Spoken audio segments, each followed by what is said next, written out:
The United Nations just named the happiest place on Earth. It is not Disney World. It's Finland. In 2019, the World Happiness Report named Finland the happiest country in the world for the second year in a row. Annual happiness ranking began in 2012, but we can trace measuring happiness back to 1971. It came in the inspiration of the country of Bhutan, a country in the Himalayas that many people know for its innovation of attempting to measure gross national happiness. Globally, a standard for measuring success and productivity is gross national product. Bhutan had the bright idea of trying to measure happiness. Measuring happiness is a fairly complicated business. First of all, we need to understand what happiness means. It means the satisfaction with the way one's life is going. It's not primarily a measure of whether one laughed or smiled yesterday, but how one feels about the course of one's life. Categories help account for the differences in life satisfaction around the world. GDP per capita, healthy life expectancy, freedom to make life choices, social support, generosity, and absence of corruption. On average, richer countries are happier. On average, richer people are happier. But once we get to a certain level of income, additional $100 a month is not going to impact how people feel about their lives. So with money, like with everything else, we see diminishing marginal return. Maria lives in Helsinki with her husband Duke and her 2-year-old son Luca. Wow. Aha, yeah, there it is. There it is, little monster. Finland is the best place to have kids. When you go give birth, it's almost free. We stayed in the hospital 3 full days as a family. We had our own family room and we got like meals and support and help and everything. And the bill was about 300 euros in the end. It's basically like living in a hotel. In Finland, new mothers receive a free baby box jam-packed with 63 items to help with the baby's first year. You don't have to buy anything for the first 2-3 months. Of course, diapers and stuff like that, but basically. And also, you can actually put your baby to sleep in that box. Our baby actually, Luca, slept in the box for the first month. Finland, along with the other Nordic countries, offers generous parental leave. Anu Partanen, author of The Nordic Theory of Everything, spent 10 years as a journalist in the US before returning to her home country, Finland. She's also a mother. In Finland, you get 10 months of paid parental leave, out of which about 4 months is set aside for the mother, and you start it before the baby is born, and then father can keep 9 weeks.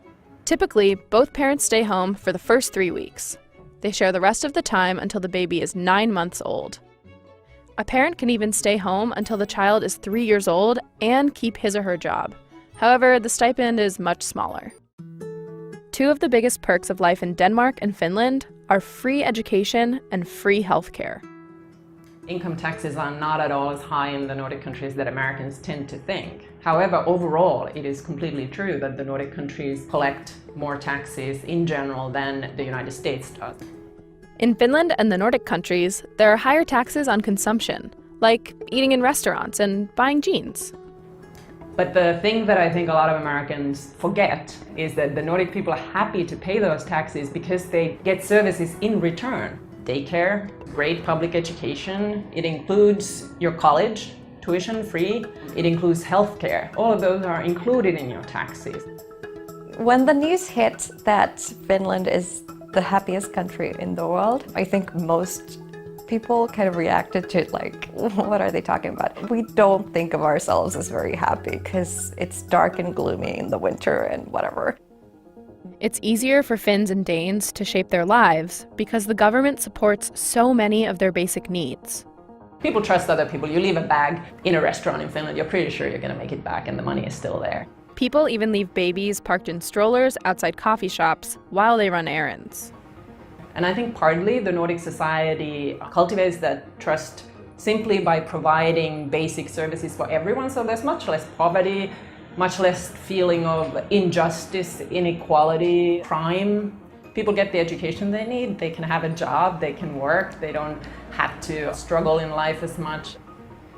Aristotle had it right when he launched the study of happiness 2,300 years ago. According to Aristotle's golden mean, good behavior lies between two vices, excess and deficiency.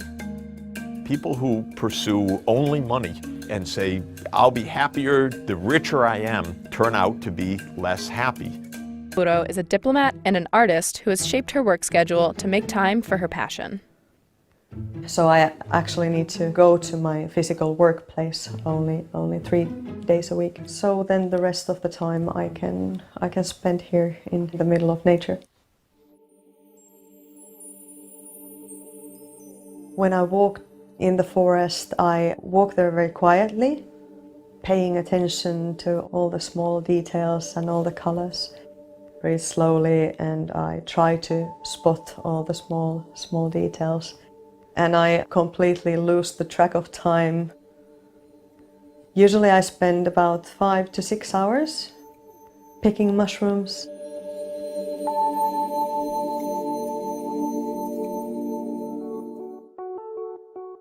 People don't make as much money in the Nordic countries as they do in the US.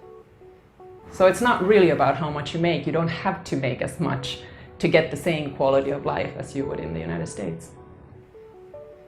So if we look at the dimension called life satisfaction, we can see that money does matter for well-being and happiness. But I mean, on average, richer countries are happier. On average, richer people are happier. But the mechanism here is being without money is a cause of unhappiness. Not everyone likes to talk about money either. In Finland, it's been this kind of rule that you don't talk about money that much. At least like my parents basically wouldn't tell me how much they made, for example, if I would ask as a kid. It would be considered bragging if you would tell about how much you make, etc.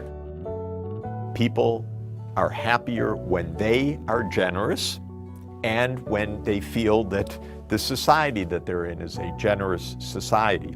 And then we find people want to live in places with decent government.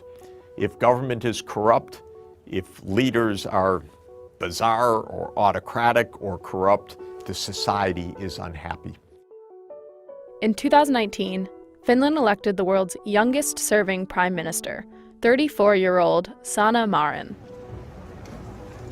With relatively homogeneous population similarities among people ethnically or in terms of religion and so on, are not very happy, so it's no guarantee.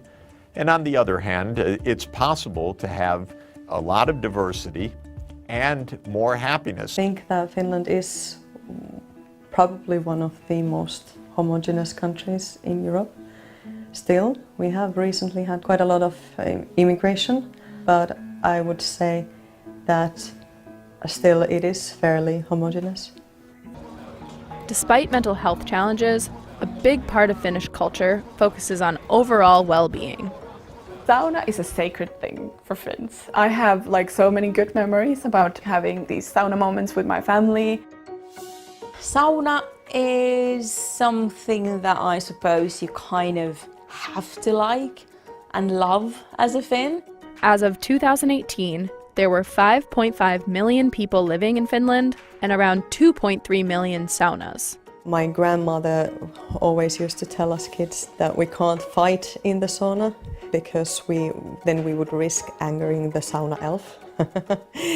And there's even a sauna in the government of Finland where they say that they make some of the most important political compromises because you're culturally not allowed to fight in the sauna. Another way Denmark and Finland support their citizens? Paid annual vacation. So in all Nordic countries, everybody has a right to paid annual vacation. It varies a little by country, but in Finland, for example, it's typically after you work 1 year for the same employer, it's 4 weeks in the summer and 1 week in the winter, and everybody gets this. In Finland, it's traditional to spend the summer in a summer cottage, or mökki. We did have a summer house when I was little. It was something that my grandfather built himself during the 60s, I think.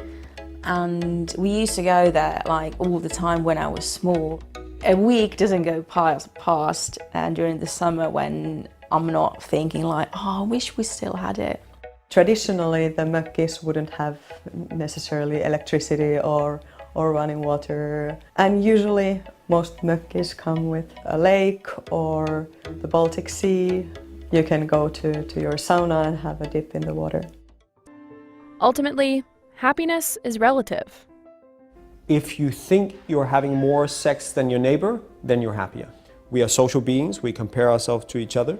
So there are social comparisons in salary, in terms of the houses and how successful we believe we are, but also in terms of sex.